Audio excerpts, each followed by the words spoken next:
बहुत समय पहले की बात है। एक छोटे से गांव में एक मेहनती टोपी बेचने वाला रहता था। वह रोज सुबह उठकर अपने टोपी से भरे थैले को उठाता और पास के गांवों में जाकर टोपियां बेचता। उसकी टोपियां सुंदर रंग बिरंगी होती थीं। बच्चे उसकी टोपियों को पसंद करते थे। एक बार की बात है, टोपी वाला दूर के गांव में टोपियां बेचकर अपने गांव वापस लौट रहा था। गर्मी का दिन था। सूरज तेज चमक रहा था। थकावट की वजह से उसका शरीर जवाब देने लगा था। चलते चलते उसे रास्ते में एक बड़ा सा पेड़ दिखाई दिया। उसने सोचा, थोड़ी देर इस पेड़ की छांव में आराम कर लेता हूं, फिर गांव के लिए निकलूंगा।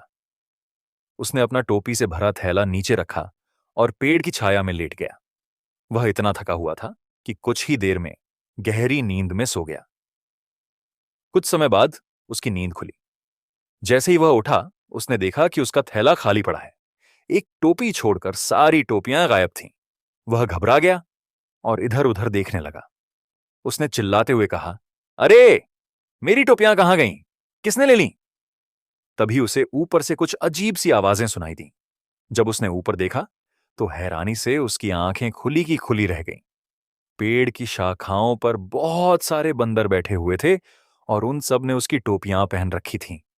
कोई लाल टोपी में था, कोई हरी टोपी में और कोई नीली टोपी में। बंदर खुशी खुशी उछल कूद कर रहे थे, जैसे वे इन टोपियों से खेल रहे हों। टोपी वाला परेशान हो गया। उसने जोर से चिल्लाया, बंदरों, मेरी टोपियां वापस करो। तभी उसे एक पुरानी बात याद आई।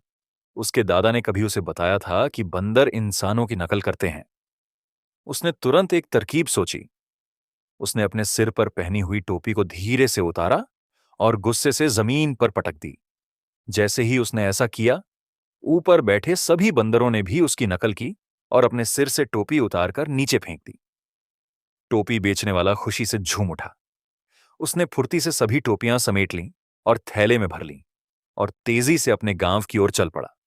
थोड़ा थका हुआ, लेकिन खुश और संतुष्ट, क्योंकि उसकी सारी टोपियां वापस मिल गई थीं।